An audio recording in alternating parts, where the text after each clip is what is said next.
பார்க்க போற செக்மெண்ட் எல்லாருமே ரொம்ப ஆவலா காத்துட்டு இருக்கிற கதை போமா.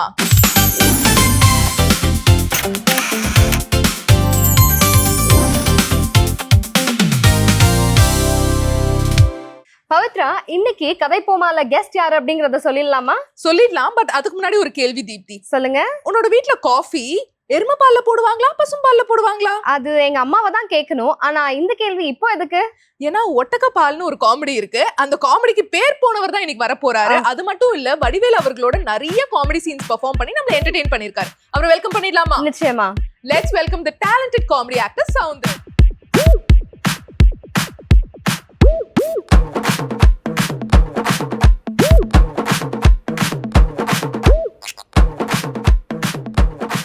வணக்கம் சார். வணக்கம் சார். வணக்கம். எப்படி இருக்கீங்க?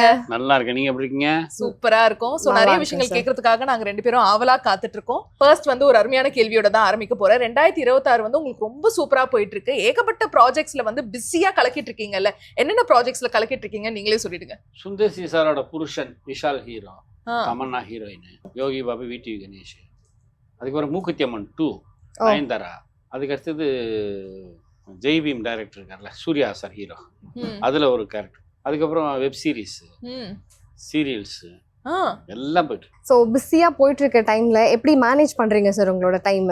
இது பிஸியே கிடையாது. கவுண்டமணி அண்ணன் வந்து 30 நாள், அவருக்கு வந்து 40 நாள் கூட பிஸியா இருக்கு. மாஸ்டர் எல்லாரும் 30 நாள் அவருக்கு ஒரு மேனேஜர் கிடையாது. அவரே அவர் டேட்டை பார்த்து சம்பளம் அவர் தான். சம்பளமா அவரு கரெக்டா பண்ணிக்குவாரு. இது ஒண்ணு நம்ம நினைக்கிறதாங்க. இது ஒன்றும் பெரிய என்ன, இப்ப காலண்டர் இருக்குது, இது போன்ல வந்து டேட்டை குறிச்சு வச்சுக்க வேண்டியதான். 15லேருந்து 16, 18, 20லேருந்து 22, 25லேருந்து 30, இவ்வளவுதானே. 10லேருந்து 12, இவ்வளவுதானே. அப்படி அப்படியே நோட் பண்ணிக்க வேண்டியதான், அவ்வளவுதான். எதுவும் சீக்ரெட் டிப் அந்த மாதிரி எல்லாம் எதுவும் இல்லையா? சீக்ரெட் டிப்னா ஒண்ணு கிடையாது. இதுதான் சிம்பிளா எடுத்தீங்கன்னா சிம்பிள். அது போட்டு ஒர்க் பண்றீங்களே எப்படி சார்? உங்களோட close friend Sundar C sir அவங்க கூட ஒர்க் பண்றது அதனாலயா? இல்ல ஸ்ட்ரெஸ்ன்றது நீங்க ஏற்படுத்திக்கிறதா. அது ஸ்ட்ரெஸ்ன்றது எதுக்கு? ஸ்ட்ரெஸ் எதுக்கு முதல்ல? எதுக்கு? எதனால அது? சரி, இப்போ எங்களுக்குலாம் பார்த்தீங்கன்னா ஒரு 2-3 ஒர்க் பேக் டு பேக் வந்தாலே ஓகே நெக்ஸ்ட் என்ன பண்ணணும், நெக்ஸ்ட் எது பண்ணணும் அப்படின்னு நம்மலாம் கன்ஃபியூஸ் ஆயிடுறோம். நீங்கள் எப்படி மேனேஜ் பண்ணுறீங்க? ஒருவேளை ஃப்ரெண்ட்ஸ் கூடவே ட்ராவல் பண்ணுறதுனால ஜாலியாக எதுவும் தெரியாமல் அப்படியே போயிடுதா எப்படி சார்? இல்லைங்க, நீங்கள் ஃபஸ்ட்டு உங்கள் மனசு தான் எல்லாத்துக்குமே காரணம். பேக் டு பேக் இருந்தாலே 12 மணிக்கு ஜெயந்தி வர சொன்னாங்க, சரி முடிச்சுட்டு ஒரு 2 மணிக்கு இதுக்கு வர சொன்னாங்க, சார் கொஞ்சம் பார்த்து சீக்கிரம் முடிச்சிருங்க தலைவா சொல்லிட்டு போயிட்டே இருக்க வேண்டியதான். அவ்வளோதானே. அது போட்டு என்னத்தை போட்டு அதை போட்டு கன்ஃபியூஸ் பண்ணின்னு காம்ப்ளிகேட் பண்ணிக்கிட்டு. ஓகே, கரெக்டா சொன்னீங்க. அண்ட் அதே மாதிரி ரொம்ப இளமையாவே இருக்கீங்க சார். உங்களோட காமெடி ட்ராக்ஸ்லாம் இப்ப வரைக்கும் 2K கிட்ஸும் வந்து பயங்கரமா என்ஜாய் பண்றாங்க. ஒட்டக்கப்பாலோட காமெடியா இருக்கட்டும், எந்த காமெடியா இருந்தாலும் இப்ப வரைக்கும் என்ஜாய் பண்றோம். பட் இப்ப இருக்கிற சினிமால எல்லாம் வந்து அந்த மாதிரி காமெடி எல்லாம் இருக்கிறதே இல்ல. காமெடி ட்ராக்கே இல்ல, அப்படியே கதையோட ஒன்றி போயிருக்கு. அது நீங்க எப்படி பாக்குறீங்க? காமெடி ட்ராக் இல்லாதனாலதான் உங்களுக்கு வந்து காமெடி இல்ல. ஏன்னா காமெடி ட்ராக் இருக்கும்போது என்ன ஆகுனா, இப்போ வடிவேல், இந்த கவுண்டமணி அண்ணன் தான் ஃபர்ஸ்ட் ட்ராக். அவர் தான் இருந்தது. NSK காலத்துலேருந்தே இருக்கு ட்ராக் இருக்கு. எப்படின்னா அவர் வந்து அவர் மதுரை தட்டி என் மதுரத்தோட பண்ணுவார், அவரோட ஒய்ஃபோட. அதுமாரி தங்கவேல் அண்ணன் வந்து அவரோட ஒய்ஃபோட பண்ணுவார். ஸோ அது ஹீரோவோடையும் பண்ணுவார். அதுக்கப்புறம் கவுண்டமணி அண்ணன் வந்ததுக்கு அப்புறம் சுருளிராஜ் அண்ணன், கவுண்டமணி அண்ணன் தான் வந்ததுக்கு அப்புறம் தான் ட்ராக் நிறைய வந்தது. அவர் வந்ததுக்கு அப்புறம் தான் ட்ராக்னு ஒரு விஷயமே வந்தது. அப்போதான் 1 நாள் 2 நாள் 3 நாள் கழிச்சிட்டு அந்த மாதிரி ஒரு படத்துக்கு 4 நாள் 5 நாள் அந்த மாதிரி. அதுக்கப்புறம் வடிவேலு, அதுக்கப்புறம் விவேக். இது என்னன்னா ஒவ்வொரு பிட்டா காமெடி இருக்கும்போது தான். இப்போ நீங்க த்ரோ அவுட் பண்ணும்போது என்ன ஆகும்னா, காமெடி பொதுவாகவே ஹீரோவோடையோ அது மாதிரி கண்டினியூ பண்ணும்போது அந்த அந்த அந்த டைமிங்கு அந்த கவுண்டர் தானே இருக்கும் அந்த காமெடி. அது சப்போஸ் ஃபுட்டேஜில் என்ன ஆகும்னா அது போயிடும். இப்போ ட்ராக்னா உங்களுக்கு பிரச்சனை இல்லை. இப்போ 4 சீன் எடுக்கிறாங்கன்னு வச்சுக்கலாம், அதில் ஒரு சீன் போனால் பெருசாக தெரியாது. கருப்புசாமி குத்தைதாரில் பார்த்தீங்கன்னா எங்கூட வந்து இந்த அரிசி கடை காமெடியில் பண்ணியிருப்பேன் நான் அவரோட. அதுக்கப்புறம் இன்னொரு அந்த குழந்தை வந்து பெல் அடிச்சுட்டு போயிடும். அதுக்கப்புறம் இன்னொன்னு வந்து இந்த பலூன் விற்கிறது ஏதோ ஒன்று இது மாதிரி ட்ராக்கா வருது. சீனா தானே வரும். அவர் கேரக்டர் கரெக்டா இருக்கும். அவர் ஒவ்வொரு கேரக்டரா மீட் பண்ணிட்டே வருவார். ஸோ அதுல வர்ற பிரச்சனைகள், அதுல வர்ற காமெடிகள், அதனால நல்லா ஜாலியா இருந்தது. த்ரூ அவுட் பண்ணும்போது என்ன ஆகுதுன்னா காமெடி பெருசா ரசிக்க முடியல. எக்ஸப்ட் எனக்கு தெரிஞ்சு சுந்தர் சி சார் படத்துல மட்டும் காமெடி எப்பவுமே கொஞ்சம் நல்லா இருக்கும். உங்களோட காமெடி சீன்ஸ் எப்பயுமே சோஷியல் மீடியா ட்ரெண்டிங். உங்களோட ரியாக்ஷன்ஸ்லாம் அப்படியே மீம் டெம்ப்ளேட்டாவே இருக்கு. அதெல்லாம் எப்படி பாக்குறீங்க சார்? உண்மையிலே சந்தோஷமா தான் இருக்கு. ஒட்டகப்பால் டெம்ப்ளேட்டும் சரி, அரிசி மண்டி டெம்ப்ளேட்டும் சரி, அப்புறம் இன்னொரு கவுண்டமணி சீன் கூட இருக்கும் இல்லையா, மீசைக்கு ரொம்ப ஃபேமஸான ஒரு சீனும்.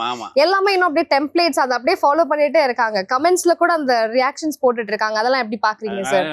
உண்மையிலே சந்தோஷமா தான் இருக்கும். என்னன்னா அதெல்லாம் நடிச்சு கிட்டத்தட்ட 5-20 வருஷம் ஆகுது. ஆகுது. பட் இன்னும் ஸ்டில் வந்து அது வந்து உலா வரும்போது நமக்கு மனசுக்குள்ள ஒரு உலா வரும். என்ன ஒரு பஞ்சு வரே வா பலபலான்னு இருக்கும். அதனால நல்லா இருக்கும் உண்மையிலே. பண்ணுவா ஒட்டகப்பால் காமெடி எனக்கு தெரிஞ்சு ஒரு 100 இது வந்திருக்கும் நினைக்கிறேன் மீம்ஸ். டெம்ப்ளேட் அதே மாதிரி அந்த கவுண்டமணி அண்ணன் கூட அந்த தம்பிள்ஸ் பண்ணுவேன், ஈஸியா இருக்கிறது வெயிட்டே இல்ல, அந்த காமெடியும் நல்லா. அது மாதிரி அது வடிவேலு நானும் ஒரு பர்ஸ் அடிச்சுட்டு அழுவோம் இழவு வீட்டுல. என் பர்ஸ் அவர் அடிச்சிருவாரு, அவர் பர்ஸ் நான் அடிச்சிருவேன். பஸ்ஸுக்கு கூட காசு இல்லைன்னு அப்படின்னா பக்கத்து தெருல ஒரு இடம் இருக்கு, அங்க போய் பிக்கப் பண்ணிக்கிடா, அங்க போய் பிக்கப். ஸோ இந்த மாதிரி நிறைய விஷயங்கள் வந்து மக்கள் மனசுல அது உண்மையில காமெடின்றது என்ன. உண்மையிலேயே வந்து பல சேனல்கள் இருக்கு அதுக்கு. அதனாலதான் நாங்க இன்னும் தெரியும். இப்ப நீங்க ஒரு கேரக்டர் ஆர்டிஸ்டா பண்ணும்போது அது இருக்காது, படத்துல பார்க்கும்போது அந்த கேரக்டரா தெரியுமே தவிர. இப்ப என்ன மாதிரி காமெடி ஆர்டிஸ்டுக்கு எல்லாருக்குமே ஒரு பெரிய பிளஸ் என்னன்னா அந்த காமெடி சேனல்ஸ் இருக்கிறதுனால நிறைய மக்களோட திருப்பி பார்த்துட்டே இருக்காங்க. பட் நீங்க என்ன சார் நினைக்கிறீங்க, இப்ப இருக்கிற டைரக்டர்ஸ்லாம் காமெடி ட்ராக் யூஸ் பண்ணாம இருக்காங்கல்ல? ஏன்னா அது வந்து ஆடியன்ஸ்க்கு பிடிக்க மாட்டேங்குதுங்கிறதுனால காமெடி ட்ராக்ஸ் இல்லையா? பட் இப்பயும் காமெடி ட்ராக்ஸ் ஆடியன்ஸ்க்கு பிடிக்காம இருக்கவே இருக்காதுங்க. இன்னை வரைக்கும் நம்ம வந்து அந்த கவுண்டமணி அண்ணன் டைலாக்கையோ இல்ல வடிவேலு டைலாக்கையோ நம்ம பேசாம இருந்ததே கிடையாது. எங்க வந்துட்டாங்க ஐயா வந்துட்டாங்க அந்த மாதிரி ஆகட்டும், யாரு இந்த வடிவேலோட டைமிங் ஆகட்டும், கவுண்டமணி அண்ணன் ஆகட்டும், செந்தில் ஆகட்டும், இது எல்லாமே பாத்தீங்கன்னா எங்கேயாவது நம்ம ஒரு இடத்துல எங்கேயாவது யூஸ் பண்ணுவோம், ஒரு ஃபேமிலி லெவல்லையோ ஃப்ரெண்ட்ஸ் லெவல்லையோ. ஸோ அந்த மாதிரி அதனாலதான் அது மக்கள்கிட்ட ரீச் ஆகுது. காமெடி என்ன இப்ப இருக்கிற படங்கள் எல்லாம் ஒரே அடிதடி குத்து சண்டை கத்தி ரத்தம் கம்ப்ளீட்டா வேற ஜானர்ல இருக்கிறதுனால. நீங்க ஸ்டார்ட் பண்ண டைம்ல இருந்து மல்டிபிள் காமெடி ஆக்டர்ஸ் கூட ஒர்க் பண்ணிருக்கீங்க. As comedy actors Goundamani Senthil சார்ல இருந்து ஸ்டார்ட் பண்ணி வடிவேலு விவேக் சார் வரைக்கும். ஸோ எல்லாரையும் பத்தி என்ன நினைக்கிறீங்க sir? How do you see yourself? ஒவ்வொருத்தவங்க கிட்ட எப்படி நீங்க ஆக்ட் பண்ணுவீங்க? இல்லை, நீங்கள் பேசிக்காகவே உங்களுக்கு ஹியூமர் சென்ஸ் இருந்தால் தான் நீங்கள் அதில் வந்து சோபிக்க முடியும். அப்படி தான் கவுண்டமணி அண்ணன், அதை நான் பார்த்துருக்கேன். அதேமாரி செந்தில் அண்ணன் ஒரு இன்னோசென்ஸ், அதாவது அண்ணே இது எப்படி எரியுது அப்படின்றாருல, அது அவரோட நேச்சுரல் இதுதான், அவரோட குணமே. அவர் ஒரு எளிமையாக ஒரு மாதிரி சிம்பிளாக இருப்பார். அது மாதிரி கவுண்டமணி அண்ணன் வந்து லொல்லுன்னா அவ்வளோ லொல்லு, சாதாரணமாவே பேசுறதே சாதாரணமா பேசுறது. கேமராலயுமே அப்படிதான். வடிவேல அந்த ஊர் கேரக்டர்ஸ் பார்த்து அப்சர்வ் பண்றது. ஊர்ல கேரக்டர்ஸ் இருப்பானுங்களா, இப்போ உங்களை பார்த்தானா உங்ககிட்ட ஏதாவது ஒன்று இருந்ததுன்னா மேனரிசம் தான் பிடிச்சிக்கிறது, இவங்க கிட்ட ஒரு மேனரிசம் தான் இவங்க அவர்கிட்ட. ஸோ இது மாதிரி ஒவ்வொரு ஆள்கிட்ட அந்த மேனரிசத்தை பிடிச்சி அதை அடிக்கிறது. ஊர்ல போனாங்க அந்த பஸ் கம்பி பிடிச்சிட்டு யாரா கை தட்டுனது. ஸோ இந்த காமெடி எல்லாம் பாத்தீங்கன்னா ஊர்ல இருந்து வந்தது தான். நான் ஒரு தடவை மதுரைக்கு போயிட்டு வந்துட்டு நான் அப்ப வடிவேல்ட்ட சொன்னேன், தலைவா அந்த ஊர்ல எல்லாம் நம்மள மாதிரியே பேசிட்டு இருக்கானுங்க தலைவா அப்படின்னு. சவுந்தரு அவன்ல மாதிரிதான் நம்ம பேசிட்டு குழப்பட மண்ண போட்டுற சவுந்தரு. எந்த ஊர்ல சார் இது? அப்படித்தானே பேசுவாங்க. நக்கல் ஆக்சுவலா மதுரை வந்து ஒரு வந்துட்டாங்கல்ல, கொழா போட்டுருக்காருல, யாரு பாது பொம்பளை எல்லாம் கொழா போடுதியா, எந்த ஊருக்கு அந்த மாதிரி. அது அது அது ஒரு ஒவ்வொருத்தவங்க இருக்கு. யோகி பாபா அது ஒரு டைப் ஆஃப் காமெடி, யோகியோ அந்த உருவ. அதே மாதிரி உங்களோட ரியல் லைஃப்ல நடந்த ஏதாச்சும் ஒரு விஷயத்த வந்து காமெடி சீனா வந்து எடுத்திருக்கீங்களா? அப்பப்போ இம்ப்ரோவைஸ் பண்றதுல போட முடியும், த்ரூ அவுட் போட முடியாது. இம்ப்ரோவைஸ் பண்றதுல தான் நம்ம பண்ண முடியும். இப்போ நான் வந்து பாண்டிச்சேரியில இருந்து இருக்கும்போது, நான் பாண்டிச்சேரியில இருக்கும்போது போலீஸ் எல்லாம் கலாய்ப்போம் நல்லா. போலீஸ் எல்லாம் சமக்கலா கலாய்ப்போம். இந்த டிராபிக் நைட் ஒரு 10-11 மணிக்கு சுத்துவோம். அப்ப இந்த டிராபிக் கொடாகுது இல்ல, அப்பெல்லாம் கொடை இருக்கும். அந்த கொடையில ஏறி தானே போலீஸ் வந்து இப்போ சிக்னல் நிறைய, இப்பெல்லாம் கையால தானே காட்டுவாங்க. அதே மாதிரி 12 மணி பண்றதெல்லாம் சொல்றது வடிவேல்கிட்ட, அதை அவர் ரசிப்பார். அதே மாதிரி வந்து நாங்கள் 3 பேர் ட்ரிபிள்ஸ் ஒரு தடவை போனோம். போனப்ப யாரை கலாய்க்கலான்னு, நமக்கு வழக்கம் போல போலீஸ் தானே அப்படி இப்படின்னு பிடிச்ச இது பண்ணி எங்களை போட்டு இது பண்ணி, இந்த மாதிரிலாம் போலீஸ் ஸ்டேஷன்ல போய் உக்காந்துட்டு, போலீஸ் ஸ்டேஷன் தான் நிறைய சீக்வன்ஸ் மாட்டேன் எனக்கு. அங்க உட்காந்து யாராவது ஒருத்தன் கொலை பண்ணிடுவான். யாரோ ஒரு கொலை நடந்துருச்சு ஒரு இடத்துல. அப்ப நானு ஃப்ரெண்ட்ஸ் எல்லாம் வந்து அந்த பக்கம் வண்டி விட்டுருந்தோம். நாங்க அதை எடுக்கிறதுக்காக போறோம். அப்ப நான் ஸ்மோக் பண்ணுவேன், இப்ப கிடையாது விட்டேன். அப்ப நான் ஸ்மோக் பண்ணும்போது எனக்கு நமக்கு நம்ம என்ன பண்ணன்ட்டு, நான் ஏதோ போலீஸ் இருக்காங்க அப்படின்னு பக்கத்துல ஃப்ரெண்டு சொல்றான், அவங்க தான் நமக்கு என்னப்பா அப்படின்னு ஊதிட்டு போறான். ஏய் வாங்க அப்படின்னு கூப்பிட்டு, என்ன அந்த பக்கம் எங்க போறீங்க? வண்டி விட்டுருக்கு சார். சிகரெட் புஷ்னு பதில் சொல்றேன். என்ன அங்கே எதுக்கு சைக்கிள் விட்டீங்க? இல்லை சார், இப்போ கடலூர் வரைக்கும் போனோம், அதனால சைக்கிள் அங்கே விட்டு பஸ்ஸில் போயிட்டு எடுத்துகிட்டு போகிறோம் சார். ஒரு கொலை நடந்துச்சு தெரியுமா சார்? கொலையா? அதெல்லாம் இல்லை, நீங்கள் எதாவது அதில் எனக்கு இன்னும் டவுட்டாக இருக்கு. இவங்க போலீஸ் ஸ்டேஷனில் கூப்பிட்டு போய் உட்கார வச்சுட்டாங்க. வெறும் சிகரெட் அடிச்சிருக்கு. அப்புறம் போய் உட்கார வச்சுட்டு அதுல என்ன கொடும்னா நம்ம உட்காந்துருக்கும் போது வேற யாராவது பிடிப்பாங்கன்னா அந்த மாதிரி இருப்பாங்க. குண்டீர்னு ஒரு அறை ஒரு பொம்பளைக்கு அறை விடுது. அப்ப ஒரு அறை வந்தோடனே பொம்பளையே இப்படி அடிக்கிறாங்க, நம்மள எல்லாம் என்ன பண்ணுவாலும் தெரியாது. அப்புறம் யாரும் வந்தா எந்திரிப்போம், உட்காரேன் அப்படியா சரி உட்கார போயிடுவாங்க. மறுபடியும் வருவாங்க, எந்திரிப்போம், உட்கார. என்ன அவருக்கு மேல ஆபீசர் இப்படி வந்துட்டு எப்படா விடுவான்னு நினைச்சு. அதுக்கப்புறம் மாமா போர் அடிக்கிறாரு, கதையாவது சொல்லு அப்படின்னு சொல்லிட்டு ஒரு கதை கேட்டு நிறைய காமெடிகள் அது மாதிரி. போலீஸுக்கும் எங்களுக்கும் ரொம்ப நிறைய தொடர்பு உண்டு இந்த மாதிரி ஜாலியா. அதே மாதிரி இப்ப வடிவேலு சார் உங்களோட காம்போ வந்து சூப்பரா இருக்கும், வேற லெவலா வந்து இப்ப வரைக்கும் நம்ம என்ஜாய் பண்ணிட்டு இருக்கோம்ல. இப்ப வடிவேலு சாரும் வந்து ரொம்ப சீரியஸ் கேரக்டர்ஸ் எல்லாம் வந்து பண்ண ஆரம்பிச்சிட்டாரு. அண்ட் இப்ப வந்து நிறைய வந்து காமெடி ஆக்டர்ஸ் வில்லன்களா வந்து நடிக்கிறாங்க. சோ உங்களை வந்து வில்லனா, ஃபுல் ஃபிளெஜ் வில்லனா எப்ப எதிர்பார்க்கலாம்? எனக்கு ஆசைதான், கூப்பிடணும்ல. எனக்கு ஆசைதான். எனக்கு நடிகர்னாலே அதான் நிறைய பேருக்கு நீங்க எதுக்கா என்ன மாதிரி நடிக்கணும்னு வந்தீங்கன்னா நடிக்கணும்னு வந்தேன். அது என்னென்ன கிடையாது. காமெடி பண்ணலாம், சீரியஸ் பண்ணலாம், அப்பா கேரக்டர் பண்ணலாம், கேரக்டர் ரோல் பண்ணலாம், என்ன மாதிரி வேணாலும் பண்ணலாம். கேவா பண்ணலாம், என்ன மாதிரி வேணாலும் டிரான்ஸ்ஜெண்டரா பண்ணலாம், எப்படி வேணாலும். நடிகர்னா அதுதானே. நீங்க என்ன கேட்டகரி எல்லாம் கிடையாது, அதுக்கு எப்படி வேணாலும் நடிக்கலாம். பிரகாஷ் ராஜ் மாதிரி, அந்த மாதிரி நம்ம கிஷோர் இருக்காருல அவர் மாதிரி.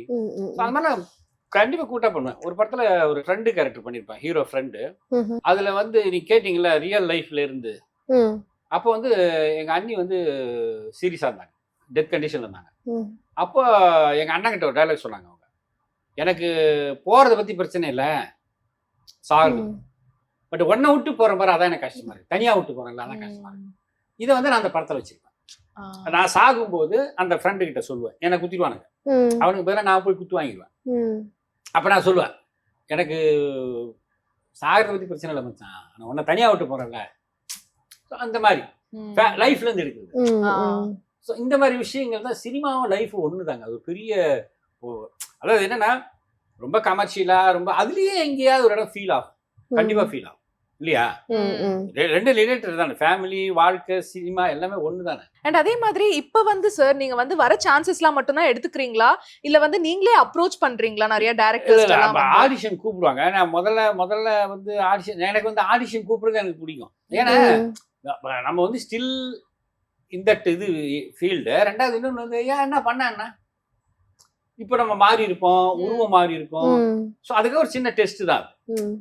அது தப்பு கிடையாது, என்ன பொறுத்துக்கு ஆடிஷன் போடுறதுலாம் தப்பே கிடையாது, நான் போவேன். ரொம்ப ஆச்சரியமா இருக்கு சார். நம்மளே ஆடிஷன் கூப்பிடுறாங்க, போட்டோ கேக்குறாங்க அப்படின்னா இப்ப எப்படி இருக்கீங்க? இப்ப அவர் வந்து இப்ப ஒரு இதுல பாத்துருப்பாரு, என்ன ஒரு 10 வருஷம் முன்னாடி பாத்துக்கலாம், மேபி அசிஸ்டன்ட் டைரக்டரா இருந்திருப்பாரு அவரு. இப்ப டைரக்டர் ஆயிருப்பாரு. அப்ப அண்ணா ஒரு மாதிரி இருந்தாரு, இப்ப எப்படி இருக்காரு பாக்கலாம், அவ்வளவுதானே. அது தப்பு இல்லையா? அது அனுப்புறது அதுல ஈகோ தேவையில்லையே. ஈகோனிட்டால பல பிரச்சனை சால்வ் ஆயிடும். பட் ஆக்சுவலா அந்த மாதிரி டைம்ல எல்லாம் நான் இவ்வளவு ப்ராஜெக்ட்ஸ் பண்ணிருக்கேனே அப்படின்னு அந்த ப்ராஜெக்ட்ஸ் எல்லாம் காமிச்சு அந்த மாதிரி நீங்க வந்து அப்ரோச் பண்ணது அதெல்லாம் தெரியும் அவங்களுக்கு. ஆனா இப்ப இந்த கேரக்டருக்கு இவர் எப்படி சூட் ஆவாரா, சூட் ஆக மாட்டாரா, அவங்க யோசிச்சு வச்ச அந்த ஒரு அந்த கேரக்டருக்கு சூட் ஆவாரா, சூட் ஆக முடியாது. ஜெய்பிமே இப்ப இந்த டைரக்டர் அதை கூட்டாங்க, ஆடிஷனா கூட்டாங்க. அப்படியே போய் அதுக்கப்புறம் இந்த டயலாக் நான் கேமரா எடுத்து ஷூட் பண்ணிட்டு அதுக்கப்புறம் அவங்க சொன்னாங்க, இந்த சார் எனக்கு உங்களுக்கு நெக்ஸ்ட் மந்த் இருக்கு, அந்த கேரக்டர் நீங்க தான் பண்றீங்க. ஒரு ஐடியா தான், அது தப்பு கிடையாது. ஆடிஷன்ங்கிறது தப்பு கிடையாது, இந்த மாதிரி போட்டோ கேட்டா அனுப்புறதும் தப்பு கிடையாது. ஏன்னா இப்ப எல்லாமே சேனல் தான் டிசைட். முதல்ல வந்து ஒரு டைரக்டர் பார்த்துட்டு இந்த கேரக்டருக்கு ஒரு ஓகேன்னுவாங்க, இப்ப அப்படி கிடையாது, சேனல் பார்த்துட்டு டிசைட் பண்ணும். நீங்க சொல்றது சீரியல்ஸ், வெப் சீரிஸ். ரொம்ப ஆச்சரியமா இருக்கு சார், புதுசாவும் இருக்கு. இவ்வளவு சீனியர் ஆர்டிஸ்டா இருந்தாலுமே ஆடிஷனுக்கு நான் தயங்க மாட்டேன் அப்படின்னு சொல்றது ஐ திங்க் எல்லாருமே கத்துக்க வேண்டிய ஒரு விஷயம் அப்படின்னு நினைக்கிறேன். ஸோ ஸ்டார்டிங் பாயிண்ட் அப்படின்றது எங்க இருந்துச்சு சார் உங்களுக்கு? இப்போ எல்லாருக்குமே ஒரு ஃபர்ஸ்ட் ஒர்க் இல்ல ஃபர்ஸ்ட் போற வேலையோ ஃபர்ஸ்ட் படமோ ரொம்ப ஸ்பெஷலா இருக்கும். உங்களுக்கு அது எப்படி இருந்தது? எப்படி ஸ்டார்ட் பண்ணீங்க? பணக்காரன் ரஜினிகாந்த். நான் வாசார் அசிஸ்டன்ட், பி வாசார் இல்ல. நீங்க ஆக்சுவலா டைரக்டர் ஆகணும் தானே வந்தீங்க? டைரக்டர் ஆகணும் நடிக்கணும் தான் வந்தேன். அது ரொம்ப டஃபா இருந்தது. அப்பனா உள்ளே போக முடியாது, ஸ்டுடியோ உள்ளே போக முடியாது. இப்பெல்லாம் எக்ஸ்போஷர்ஸ் ஜாஸ்தி, நிறைய சீரியல்ஸ், வெப் சீரிஸ், அது இது லொட்டு. அப்பெல்லாம் நீங்க ஸ்டுடியோ உள்ளே போக முடியாது. ஸ்டுடியோ உள்ள போறதுக்கு அது ஒரு டெக்னிக் கற்று வச்சுட்டு இப்படி எடிட்டிங் சொல்லிட்டு உள்ள போய் கத்துக்கின்னு அதுக்கப்புறம் அங்கங்க போய் ஷூட்டிங் பார்த்துட்டு பல போராட்டங்கள். அப்ப நான் வாசார் அசிஸ்டண்டா, சரி நான் ஆக்டிங் வந்து கிடைக்கவே இல்லை. ஏன்னா பாரதிராஜா சாரை பார்த்தாச்சு, பாலச்சந்திர சாரை பார்த்தாச்சு, பாக்யராஜ் சாரை பார்த்தாச்சு, அப்ப இருக்கிற பீக் எல்லாரையும் பார்த்தாச்சு. நேரா விஜயகாந்த் சார்ட்ட போய் சான்ஸ் கேட்குது, தெரியாது யார்கிட்ட போய் அப்ரோச் பண்றது என்னன்னு தெரியாது. ரஜினிகாந்த் சார் போய் அவர்கிட்ட போய் சார் நம்ம நடிக்கணும் சார், நானே அப்படின்னு அவரு உடனே சரின்னு சொல்லிட்டாங்க.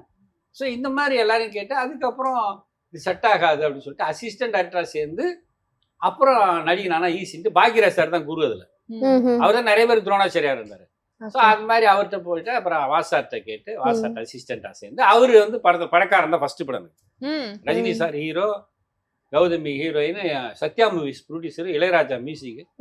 எங்க டேரக்டர் பயங்கர கமர்ஷியல் டைரக்டர்ல, அதனால எனக்கு அப்படியே ஈஸியா அவர் நடிக்க வச்சார் எல்லா படத்துலயும்.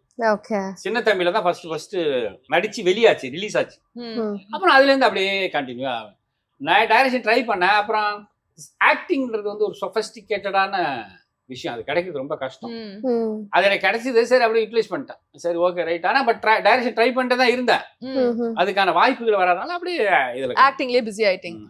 நடிக்கணும்னு வந்தது, ஹீரோவா ஆகணும்னு வந்தீங்களா இல்ல கேரக்டர் ஆர்டிஸ்ட் காமெடியன் அப்படிதானா? சொன்னதுதான், இதுக்கு முன்னாடி சொன்னதுதான். எந்த ரோலா இருந்தாலும் பண்ணலாம் அப்படின்ற நடிகன் ஆகணும், அது ஹீரோ ஆகணும், காமெடியன் ஆகணும், வில்லன் ஆகணும், இதாகணும், அதெல்லாம் நடிகனா ஆகணும். இப்பவும் டைரக்ஷன்ல ஏதாவது இன்ட்ரெஸ்ட் இருக்கா சார்? ஏதாவது ஒரு சைடு அதை பத்தி யோசிச்சுட்டு இருக்கீங்களா? ப்ரோகிராம் ப்ரொடியூசரா இருக்கேன் சேனல்ல. ஓகே, அது பண்ணிட்டு இருக்கேன், ஆட் பண்ணிருக்கேன். ஓ நிறைய ஆட்ஸ் சூப்பர் சார். ஷோஸ் பண்ணிருக்கேன். அதனால அது அதே மாதிரி உங்களோட ஃபர்ஸ்ட் மூவிலேயே வந்து music director legendary Ilaiyaraaja sir. So அவரை பத்தி சொல்லுங்க, அவரோட ஒர்க் பண்ண எக்ஸ்பீரியன்ஸ் பத்தி சொல்லுங்க. அது வந்து ஒரு பொற்காலம்னு சொல்லலாம். பொற்காலம் இல்லை, அது எப்பயுமே நினைச்சு பார்த்தாலே ஒரு ஆனந்த காலம். அது எப்படி வேணாலும் சொல்லலாம். அவர் ஃபர்ஸ்ட் படமே பணக்காரன்ல வந்து நான் அதுக்கு முன்னாடியே வந்து இளையராஜா சார் ரீரிகார்டிங் நிறைய பார்ப்பேன். எனக்கு அதான் வேலையே எங்களுக்கு. நான் இந்த தினந்தோறும் நாகராஜ், இந்த லவ் டுடே பாலசேகரன், இவங்க எல்லாம் நாங்கெல்லாம் என்ன பண்ணுவோம், ஒரு கேங். அப்ப அசிஸ்டன்ட் டைரக்டர் சேராதுக்கு முன்னாடி நாங்க ஒரு கேங் சேர்ந்துருக்கோம். அப்போ எங்களுக்கு எல்லாருக்குமே இளையராஜானா பயங்கர, எல்லாருமே இளையராஜானாலே உயிர் தானே. அப்போ அவரோட பிரசாத் ஸ்டுடியோல தான் ரெக்கார்டிங் ரீரிகார்டிங் நடக்கும். அவர்கிட்ட என்ன ஒரு நல்ல பழக்கம்னா, அவர் வந்து பெருசாலாம் போய் இப்படிலாம் பார்க்க மாட்டார். எப்பயாவது ரொம்ப கும்பல் சேர்ந்தா இல்லை ஏதாவது டிஸ்டர்ப் ஆச்சுன்னா மட்டும்தான் அப்படி திரும்பி பார்ப்பாரு. அது மாதிரி பார்த்தா நம்ம வெளியில வந்துடணும், அதுக்கப்புறம் அங்கே இருக்கக்கூடாது. இருந்தா அப்புறம் வாட்ச்மேன் துரத்தி விட்டுருவான். அது மாதிரி பல படங்கள் வந்து ரீரிகார்டிங் அதெல்லாம் பார்த்துருக்கோம்.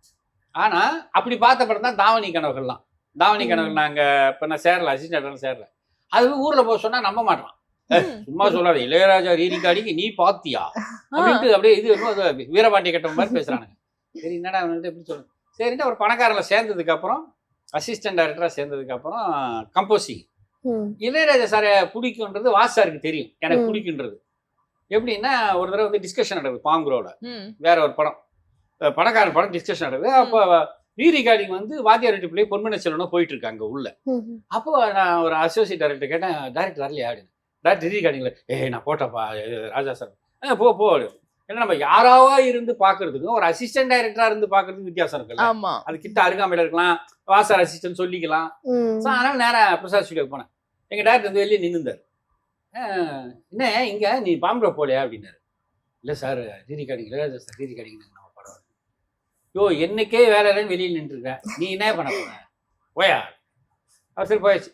அவர் பணக்காரன் படம் கம்போசிங் அடிச்சு புட்டிச்சு உள்ள போய் பிரசாத்துக்கு வந்துட்டேன். வந்த உடனே பெரிய இவ்வளோ பெரிய திண்டு போட்டிருக்கும், ஒயிட் திண்டு போட்டு அப்படியே அந்த அந்த அந்த அந்த அறையே வந்து எப்படி சொல்றது, பக்தி மனம் கமழும் அறையா இருக்கும். ஒரு மாதிரி மெடிடேஷன் ஹால் மாதிரி இருக்கும். கரெக்டாக சொன்னாதான் மெடிடேஷன் ஹால் மாதிரி இருக்கும். தும்ப பூணுவாங்கல்ல அந்த மாதிரி வெள்ளை வெளியேறு. ஸோ இப்போ உட்காந்துருக்காரு இவ்வளோ பேருத்துல. அவர் வந்து ஹார்மோனியம் வச்சு அவர் வந்து நான் இங்கே உட்காந்துட்டேன். ஹார்மோனியம் மட்டும் வந்து வச்சிருக்காங்க. இப்போ நான் வந்து எங்க டைரக்டர் உட்காந்துருக்காரு, நான் வந்து இப்படி உட்காந்துருக்கேன். தரையில தான், தரைனா அந்த பெட் மேல. அப்ப சந்திரநாத்னு ஒரு அசோசியேட் டைரக்டர், அவர் வந்து பக்கத்துல உட்காராத எந்திரன்ற. அப்போ சத்யஜோதி தியாகராஜன் சார் இருக்காருல ப்ரொடியூசர், சத்யஜோதி மூவிஸ், அவரு என்ன பண்ணாரு, ஏங்க அவர் உட்கார்ட்டு உங்களுக்கு என்னங்க நீ உட்காருப்பா அப்படின்னாரு. எனக்கு அந்த சிவாஜி சார் ஒரு படத்துல கிருஷ்ணர் வந்து தெரிவார்ல, அவ்வளோ ஹைட்டா அந்த மாதிரி தெரியாரு தியாகராஜன் சார். வா குல தெய்வமே குலசாமி அப்படின்னு அவர் வந்தாரு. தலைவர் வந்தார் ராஜா சார் வந்துட்டு.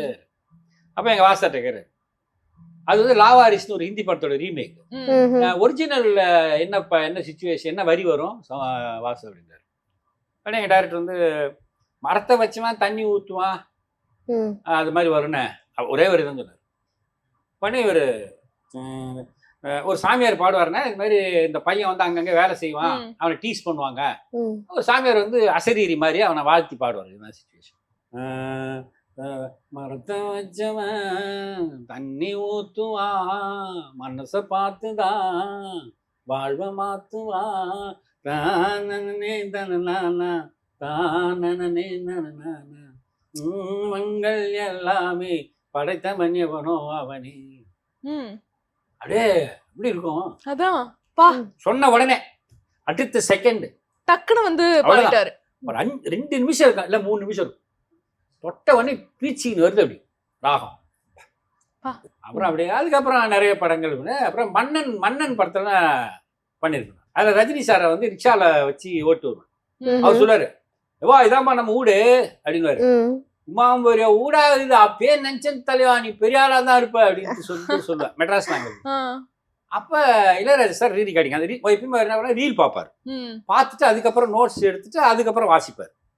இப்போ இந்த ரீலை பார்க்குறாரு. பார்த்த உடனே அவருக்கு ரொம்ப சிங்க் ஆயிடுச்சு. நான் வந்து இங்கே நின்றுக்கிறேன். உடனே அவர்ல என்னப்பா இங்கே நின்றுக்கிற ரீல் எடுத்துனாப்பா போப்பா அப்படின்னு. ஆஹா தலைவன் நம்ம ஸ்லாங்ல பேசுறேன். அதாவது மறக்க முடியாத அனுபவம். அதுக்கப்புறம் எங்க பார்த்தாலும் நல்லா பேசுவார். எங்க பார்த்தாலும் எப்படி பாரு எங்க இருக்கு இப்ப எங்க இருக்கு யார்கிட்ட இருக்க என்ன பண்ற அப்புறம் ஏதோ ஒரு தடவை ஏதோ சொன்னப்பா ஏதோ இருக்க ரைட் விடு. அதாவது சேரன்ட்ட வந்து அசோசியேட்ல டிஸ்கஷன்ல இருந்தேன் தேசிய ஒரு படத்துல. அப்ப என்ன பண்ணேன் திடீர்னு பிரசாத்துக்கு நான் போறேன். சேரன் அங்க இருக்காருன்னு சொன்ன உடனே நான் போறேன்.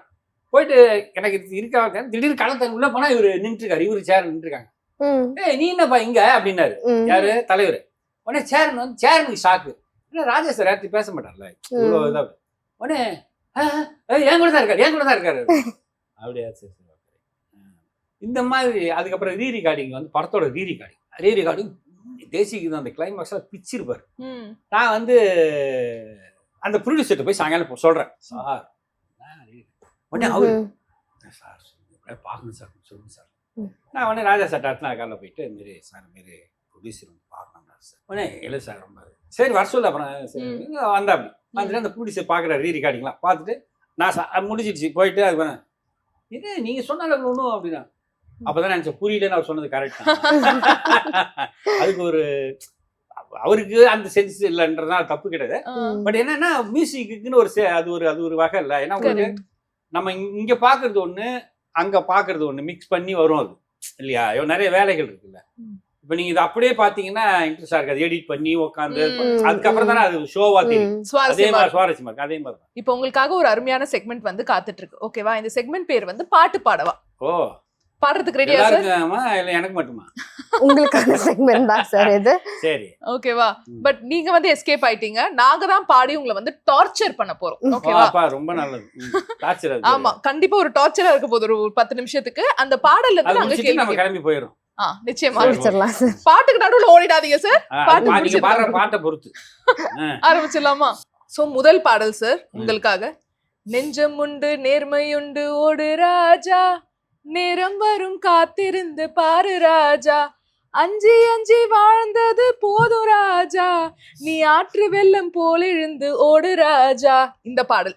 சோ இந்த பாடல் பேஸ் பண்ணி என்ன கேள்வி என்றால், நெஞ்சம் உண்டு நேர்மை உண்டு ஓடு ராஜா. நம்ம சினிமா வட்டாரத்திலேயே இந்த மாதிரி ஒரு ராஜானா யார சொல்லுவீங்க? பாண்டவர் தான். அப்படியா? கண்டிப்பா. ஓகே. அவரு அம்மா ஜெயலலிதா அம்மா இங்க உக்காண்டிருக்கின்றதுக்காக சொல்லல.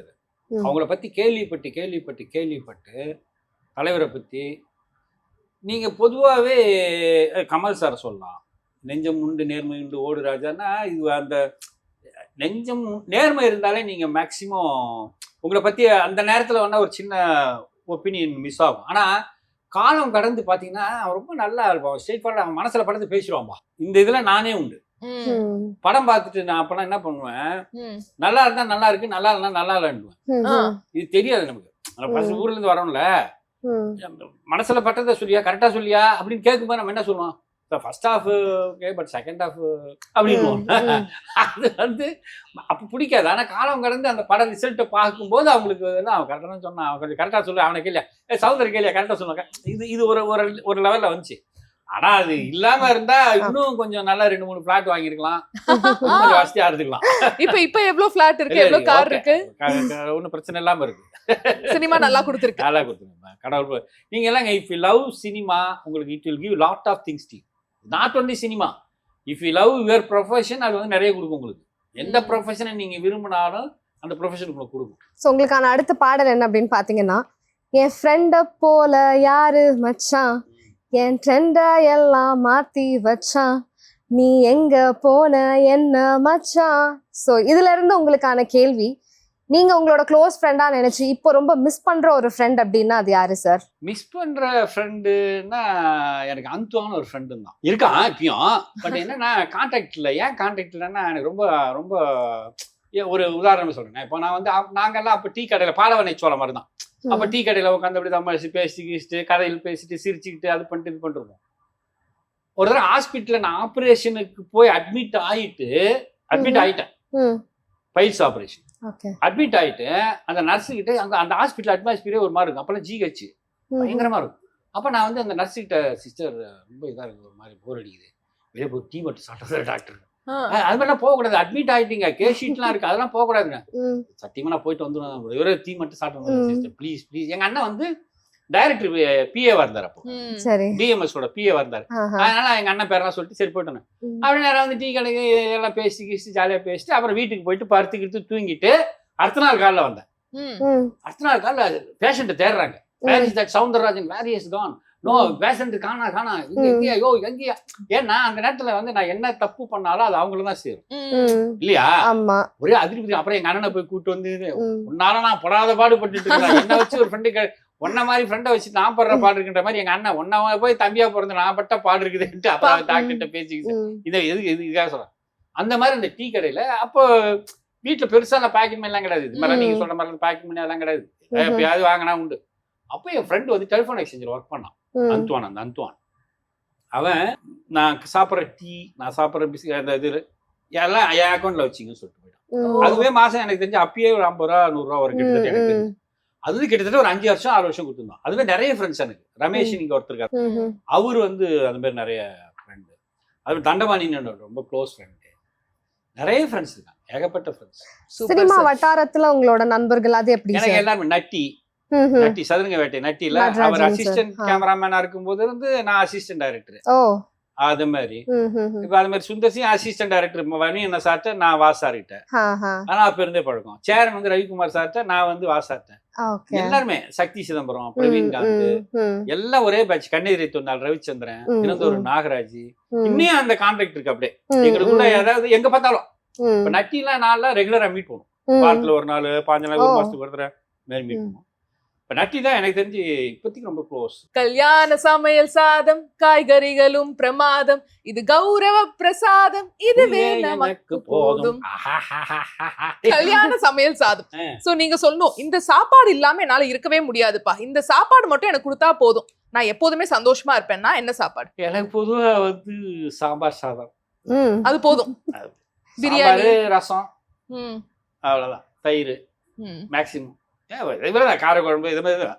ரொம்ப சிம்பிள் டிஷ் தான். ரொம்ப போட்டு எனக்கு கண்ணா பண்ணாலும் ஒரு இலை பூரா நெருக்கி வச்சு மதுரைக்கு போயிடும். திங்கமுத்து நானு எல்லாரும் ஒரு இலை பூரா பறக்கிறது. நான் இப்ப எல்லாமே இருக்கு, மீன், ரொட்டு, யாரா, அது இது, சிக்கன், மட்டன், எவ்வளவு என்ன எப்படி நீ சாப்பிட முடியும்? இதுல இவ்வளவு பேர் இவ்வளவு சாதம். நான் சொன்னேன், ஒண்ணு சாதத்தை தள்ளுங்க, இல்ல இதை தள்ளுங்க, ஏதாவது ஒண்ணு பண்ணுங்க, எப்படி எல்லாத்தையும் சாப்பிடுறது? அந்த மாதிரி மதுரை மக்கள் உண்மையிலே அன்பானவங்க. சாப்பாடு விஷயத்துல கொண்டுருவாங்க. நம்ம இப்படி ஒரு உபசரிப்பு நான் ரொம்ப போரிட்டேன். ரொம்பலாம் சாப்பிட மாட்டேன். ஓகே, காலை டிஃபன் மட்டும் கொஞ்சம் ஜாஸ்தியா சாப்பிடுவேன். இட்லி, வடை, பொங்கல், பூரி பிடிக்கும் ரொம்ப. சார் உங்களுக்கான அடுத்த பாடல், உள்ளத்தில் நல்ல உள்ளம் உறங்காதென்பது வல்லவன் வகுத்ததடா. ஸோ இதுல இருந்து உங்களுக்கான கேள்வி என்ன அப்படின்னு பாத்தீங்கன்னா, இந்த சினிமா வட்டாரத்துல நீங்க கர்ணன் மாதிரி ஒரு நல்ல மனிதர் அப்படின்னு வியந்து பாக்குற ஒரு மனிதர் யாரு சார்? எனக்கு தெரிஞ்சு சத்யராஜ் சார். சத்யராஜ் சார். எதனால சார்? அவர் நிறைய பேருக்கு ஹெல்ப் பண்ணி நான் பாத்துக்கிறேன். ஓஹோ. அவரு அப்பா சினிமா பயங்கர ஹெல்பிங் டெண்டன்சி உள்ள ஒருத்தர். பொள்ளாச்சியில வந்து ஒரு குழந்தை, ஒரு மென்டலி ரிட்டார்டட் குழந்தை, அது இவர் வந்திருக்காருன்னா எங்க இருந்தாலும் ஓடி வந்துடும். அந்த குழந்தை வளராத ஒரு குழந்தை. அதுக்கு ட்ரெஸ் எடுத்து கொடுப்பாரு, அதுக்கு இது பண்ணுவாரு, அதுக்கு என்ன வேணும்னு கேட்பாரு. அந்த மாதிரி ஷூட்டிங் முடிஞ்சா எல்லாருக்கும் ஃபர்ஸ்ட் பேண்ட் ஷர்ட் எல்லாருக்கும் கொடுப்பாரு. அப்ப ரொம்ப பண்ணுவார் எனக்கு தெரிஞ்சு. நான் ஏன்னா அவரோட நிறைய டிராவல் பண்ணதுனால. அதுக்கப்புறம் படிப்புக்கு, ஹாஸ்பிட்டலுக்கு, அது நிறைய பேருக்கு நிறைய உதவி பண்ணுவார். என்னை பொறுத்த வரைக்கும் ஓகே, நியாயமான. சொர்க்கமே என்றாலும் அது நம்மூரை போல வருமா. அது ஒரு 5 நாள் நீங்க வெளியூர்ல போய் தங்கினா அந்த ஃபீலிங். ஆமா. உங்க ஊரை பத்தி சொல்லுங்க சார். எங்க ஊர் பாண்டிச்சேரி, நெல்லிக்குப்பம். ஆக்சுவலா நெல்லிக்குப்பம் தான் எனக்கு நேட்டிவ். ஆஹா. அங்க 10வது வரைக்கும் படிச்சேன். ம். அதுக்கப்புறம் பாண்டிச்சேரி ஷிஃப்ட் ஆகிட்டோம். ம். நெல்லிக்குப்பம் அது ஒரு வகையான ஒரு ஊர். அங்க வந்து எனக்கு வந்து அங்கதான் நிறைய நல்ல நண்பர்கள். சினிமா வந்து எனக்குள்ள புகுந்தது வந்து அந்த ஆவி உள்ள புகுந்தது வந்து அங்கதான் நெல்லிக்குப்பம். அது போய் டெவலப் ஆனது பாண்டிச்சேரியில. நெல்லிக்குப்பம் தான். சினிமா ஆசை எனக்கு வந்தது மிக முக்கிய காரணம் நெல்லிக்குப்பம் தான். அங்க நான் படிச்ச டேனிஷ் மிஷன் ஹைஸ்கூல்னு ஒரு ஸ்கூலு. அதுல ஸ்டீஃபன் வாத்தியார் ஒரு வாத்தியார். அது மாதிரி நிறைய பாலுன்னு ஒரு பையன் ஃப்ரெண்ட், அவன் பெரிய பாடகன். ஸோ கணேஷ்னு சொல்லிட்டு ஒரு மிருதங்கிஸ்ட். ஸோ இது மாதிரி நிறைய என்னை சுற்றி நிறைய நல்ல விஷயங்கள், சினிமாவுக்கான விஷயங்கள் டெவலப் ஆனது அந்த ஊர்ல தான், நெல்லிக்குப்பத்தில் தான். ஸோ அதனால அது மாதிரி பாண்டிச்சேரி போயிட்டேன். பாண்டிச்சேரியில் எனக்கு அது மாதிரி காலேஜில் ரேக்கிங்லாம் வந்து மிமிக்ரி பண்ணி தான் தப்பிப்பேன் நான். ஒவ்வொரு வாய்ஸ்ல போய் சொல்லி பொண்ணுங்கிட்ட பையன்கிட்ட சொல்லி அவன் அந்த பொண்ணுகிட்ட போய் நான் லவ் பண்றேன் சொல்றேன். போடா பாலியா மாதிரி சொல்லு, அவரு உங்களை லவ் பண்றாராம, அவரு சொல்ல சொன்னாரு. அந்த மாதிரி கமல் சார் அந்த உங்களை வந்து ஸ்டீஃபன் வந்து லவ் பண்றேன்னு சொன்னார். பட் ஆனா அதுல ஒரு விஷயம் என்னன்னா, உங்களை லவ் பண்ணும்போது அவருக்கு அது பாக்குற பார்வைகள் அப்படின்னு. என்னை பொறுத்த வரைக்கும் நான் ஒண்ணு லவ் பண்றேன்னு சொல்லி ஸ்டீஃபன் சொல்றாரு. ஆனா நான் என்ன சொல்றேன், இந்த மாதிரி பயங்கரமா இருக்குல்ல. அது மாதிரி நிறைய அது மாதிரி அங்கே போய் டெவலப் ஆனது. அது மாதிரி ஒவ்வொரு விஷயங்கள், பாட்டு எல்லாருக்கும் எல்லாமே பாட்டு கிட்டலாம் டெவலப் ஆனது நெல்லிக்குப்பம் தான். ஸோ பாட்டு செக்மெண்ட் வந்து அற்புதமாக முடிஞ்சிடுச்சு. டார்ச்சர் எப்படியோ வந்து நீங்க மேனேஜ் பண்ணிட்டீங்க. இருங்க சார், பண்ணி முடிச்சிடலாம். அவ்வளவு ஸ்பான்டேனியஸா இருந்துச்சு சார் உங்களோட மிமிக்ரியுமே. Thank you so much. Super sir. So இவ்வளோ நேரம் வந்து ரொம்ப கலகலன்னு ரொம்ப யதார்த்தமா நிறைய விஷயங்கள் வந்து உங்களோட சினிமா ஜேர்னி பத்தி எங்களோட ஷேர் பண்ணீங்க. அண்ட் உங்களோட அப்கமிங் ப்ராஜெக்ட்ஸ் எல்லாமே வந்து சூப்பர் டூப்பர் ஹிட் ஆகணும். ஜெயா டிவி சார்பா பெரிய பெரிய வாழ்த்துக்கள். நிகழ்ச்சிக்கு வந்ததுக்கு ரொம்ப நன்றி சார். Thank you very much. நீங்களும் 2 பேரும் சூப்பரா பண்ணீங்க. இந்த காலை மலர் வந்து ரெகுலரா நான் பார்ப்பேன். ஏன்னா நிறைய பேர் சினிமாவில் இருக்கிறவங்களுக்கு இது ஒரு சின்ன என்கரேஜிங் தான். என்னன்னா அதனால கேட்டோடனே நான் நாளைக்கு வந்துடுறேன். காலையில ஷூட்டிங் இருக்குன்னு நினைச்சேன், சாயங்காலம் தான் இருக்கிறாங்க. சரி அதனால சரி காலை வந்து முடிச்சுட்டு போயிடுவாங்க. உண்மையிலே இந்த ஷோ வந்து ரொம்ப வருஷமா போயிட்டு இருக்கு. அது மாதிரி ஷோஸ் வந்து சினிமாக்காரர்கள் வந்து ஒரு என்னன்னா அவங்களுக்கு வந்து மக்கள் முன்னாடி அவங்க அதாவது ஆர்டிஸ்டுங்க தெரிஞ்சுக்கிட்டே இருக்கும். மக்கள்கிட்ட வந்து இருக்கும் தெரிஞ்சுட்டே இருந்தாதான் ஓ இவரு அவரா அப்படின்னு. அதனால அது தேவை கண்டிப்பா. அதனால உங்களுக்கு என்னுடைய நன்றி. ஜெயா டிவிக்கு என்னுடைய மனப்பூர்வம்.